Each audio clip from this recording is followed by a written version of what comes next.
আজকে আমি দেখাবো যে আপনারা খুব সহজে কিভাবে একটা ওয়ার্ডপ্রেস ওয়েবসাইটে প্রোডাক্ট অ্যাড করতে পারেন এবং প্রোডাক্ট পারচেস করতে পারেন।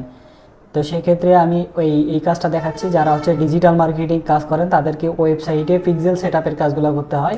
তো পিক্সেল সেটআপের কাজের জন্য আমরা ওয়ার্ডপ্রেস ওয়েবসাইটে কিভাবে পিক্সেল সেটআপের কাজের জন্য আমরা কিভাবে প্রোডাক্ট আপলোড করতে পারি এবং প্রোডাক্টটা পারচেস করতে পারি, এই বিষয়টা আজকে দেখব। প্রোডাক্ট আপলোড করা এবং পারচেস করা। তো সেই ক্ষেত্রে আমরা এখানে আসবো ড্যাশবোর্ডে, এখানে ক্লিক দিলে আমরা ড্যাশবোর্ডে যাইতে পারবো। ড্যাশবোর্ডে আসলে ওইটা ওয়ার্ডপ্রেস ড্যাশবোর্ড, এইখানে আমরা ক্লিক করবো। এইখানে দেখবো যে আমরা প্লাগইন আছে, এই প্লাগইনে ক্লিক করব। প্লাগইনে ক্লিক করলে এইরকম অপশন আসবে। আমরা এই অ্যাড নিউ প্লাগইন আসবো, add new plugin. Add new প্লাগইনে এসে আমরা এইখানে ই কমার্স লিখে সার্চ দেবো। ই কমার্স,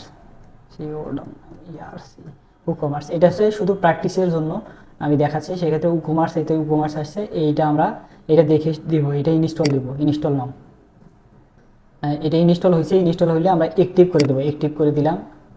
অ্যাক্টিভ হচ্ছে অ্যাক্টিভিটি। তো সেক্ষেত্রে অ্যাক্টিভ হয়ে গেছে। এখানে যে অপশনগুলো আমরা এখন পাচ্ছি, এই পেজটা যদি আমি রিলোড দিই তাহলে আবার আরও কিছু অপশন এখানে পাবো। সেক্ষেত্রে আমি পেজটা একবার রিলোড দিলাম। রিলোড দিলে আমরা এইখানে অপশনগুলো পাবো বা সেট আপের অপশন পাবো। সেক্ষেত্রে আমরা এখানে সেট আপের অপশন পাচ্ছি। এই সেট আপের অপশন যদি চান যে এইখান থেকে করব, এইখান থেকে করতে পারি। আমি এইখান থেকেও দেখাচ্ছি।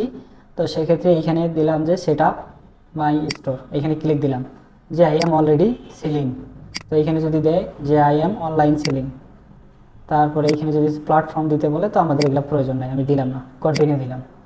তারপরে এগুলো যদি প্রয়োজন হয় দিবেন, না হলে প্রয়োজন না হলে দিবেন না, দরকার নেই। তারপরে এই টিকমার্কগুলো উঠাই দিবেন, টিকমার্কগুলো প্রয়োজন নাই। টিকমার্কগুলো উঠাই দিয়ে কন্টিনিউ করলাম। কন্টিনিউ করলে আমাদের এই সেট আপটা শেষ হচ্ছে। তো সেট আপটা আমরা হচ্ছে এই সেট আপ না আসলেও আমরা কীভাবে সেট আপ করবো সেটাও দেখি। আমরা যদি দেখি, এখন দেখেন যে এখানে ই কমার্স আসছে, প্রোডাক্ট আসছে, আরও পেমেন্ট আরও অনেক কিছু আসবে এখানে। তো সেক্ষেত্রে আমরা এইখান থেকে মনে করেন যে আমরা এখানে সেট আপ করি নাই, তো সেক্ষেত্রে এই সেটিংয়ে যাবে যদি সেট আপ করার প্রয়োজন হয়।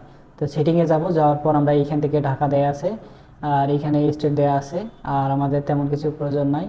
তো এইখানে আমরা এখন আসবো। এইখানে এসে পেমেন্টে আসবো, একেবারে পেমেন্টে আসার পর এইখানে এসে এই যে আমরা কী করে দেবো, এই যে ক্যাশ অন ডেলিভারিটা অন করে দেবো। অন করে দিয়ে এই ফিনিশ সেট আপ, এটাতে ক্লিক দিয়ে আমি এখানে সেভ চেঞ্জেস দেবো। সেভ চেঞ্জেস করে দিলাম। এখন আমাদের প্রয়োজন যেটা হবে, আরেকবার দিই, এখন আমাদের যেটা প্রয়োজন হবে প্রোডাক্ট অ্যাড করা। প্রোডাক্ট অ্যাড করবো কীভাবে, এখানে প্রোডাক্ট লেখা আছে, আমি এইখানে অ্যাড প্রোডাক্টে গেলাম, অ্যাড নিউয়ে গিয়ে আমি এখানে এখন প্রোডাক্ট একটা আপলোড করব, যেটা আমি একটা যে টেস্ট লিখে দিই, টেস্ট 1 লিখে দিলাম। 1 লিখে দিয়ে এখানে চাইলে আমরা ডিসক্রিপশন দিতে পারি, তো আমরা দিব না। এই এখন সেল প্রাইসটা এখানে দিতে হবে। সেল প্রাইস আমি কত টাকায় সেল করতে চাই, যেমন 500 টাকায় আমি সেলস করতে চাই। আর এইখানে আমি এসে যে প্রোডাক্ট ইমেজের এইখানে এসে সেভ প্রোডাক্ট ইমেজের উপর ক্লিক করব। তারপরে সিলেক্ট করে দেবো, যে কোনো একটা আমি ইমেজ সিলেক্ট করে দিলাম। এটা আপলোড হয়ে গেলে এখানে অপশন আসবে, এই যে এখানে সেট আপ দিলাম। দেওয়ার পর পাবলিশ, আর কিছু করতে হবে না। আমাদের একটা প্রোডাক্ট কিন্তু পাবলিশ হয়ে গেল। আরেকটা যদি আবার করতে চাই, তাহলে আমরা চাইলে এই যে এডিট প্রোডাক্ট, এইখানে আমরা অ্যাড নিউ দিলে, অথবা এইখান থেকে অ্যাড না, যে কোনো জায়গায় দিলে আমরা আরেকটা প্রোডাক্ট অ্যাড করতে পারবো। তো আরও একটা প্রোডাক্ট অ্যাড করি। আমরা আবার এখানে লিখে দিলাম টেস্ট 2, এটা টেস্ট 2। আর এইখানে আমি প্রাইসটা দিলাম, প্রাইসটা মনে করে দিলাম 600 টাকা। আর এইখানে এসে প্রোডাক্ট ইমেজ, আরেকটা প্রোডাক্ট ইমেজ আমি শো করে দেবো। সেক্ষেত্রে লাইব্রেরিতে থাকবে, আমরা প্রোডাক্ট আপলোড দিয়ে এইখানে সিলেক্ট করে দেবো যে এইটাও আমার আরেকটা প্রোডাক্ট। এটা যাওয়ার পর দিয়ে সেটিং করে দেবো। এরপরে পাবলিশ করে দিলাম।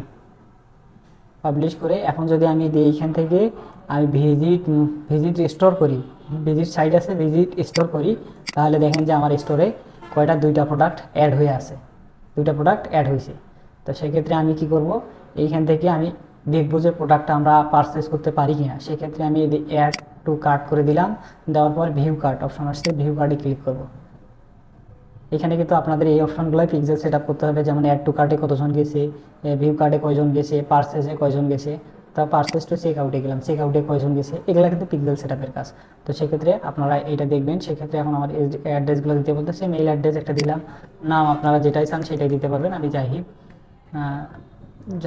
করে দিলাম। অ্যাড্রেস দিলাম রংপুর, আর এটা দরকার নাই। আচ্ছা, এটা ইউনাইটেড স্টেট, এইখান থেকে আমি বাংলাদেশ করে দেবো, বাংলাদেশ করে দিলাম। আর এখানে সিটিটা দিলাম রংপুর, আর এইখানে আবার ডিস্ট্রিক্ট আসছে, এটা রংপুর করে দিই। রংপুর এগুলো চাইলে আমরা কমাইতে পারি, তো সেক্ষেত্রে 5400 জিপ কোড 5400। ফোন নাম্বার যদি দিতে চাই ফোন নাম্বার দিব 23397649, এটা আমার নাম্বার দিলাম। দেওয়ার পর ফ্রি শিপিং, এটা ফ্রি শিপিংয়ে ক্লিক করা আছে। ফ্রি শিপিং আমাদের এটা হচ্ছে ফ্রি শিপিং বলতে ডেলিভারি চার্জ ছাড়াই, এটা ক্লিক করা আছে, সমস্যা নাই। আমরা হচ্ছে কী করবো, প্লেস অর্ডার। এখন প্লেস অর্ডারে যদি আমরা ক্লিক করি তাহলে আমাদের অর্ডারটা কী হলো, প্লেস হয়ে গেল, যে receive order has been receive. তো এটা আমরা অর্ডার করলাম আমাদের এই বিলিং অ্যাড্রেস, আমাদের এই অর্ডারটা রিসিভ হইলো। তাহলে আমরা পিক্সেল সেটআপের কাজগুলো যদি আমরা দেখতে চাই তাহলে পিক্সেল সেটআপ যারা বোঝেন তারা কিন্তু করতে পারবেন। তো আমরা এইটা কিন্তু আমাদের মানে ফুল সেটআপ করা হলো। আমরা কি কি দেখলাম, যে একটা ওয়েবসাইটে আমরা ই কমার্স এই প্লাগইন সেটআপ দেওয়া এবং হচ্ছে আমরা অর্ডার রিসিভ করা, এইটা দেখলাম। এখন আপনারা যারা পিক্সেল সেটআপের কাজ করেন তারা সুন্দরভাবে করতে পারবেন। এই ভিডিওটা দেখে উপকৃত হলে অবশ্যই কমেন্ট করে জানাবেন। ধন্যবাদ।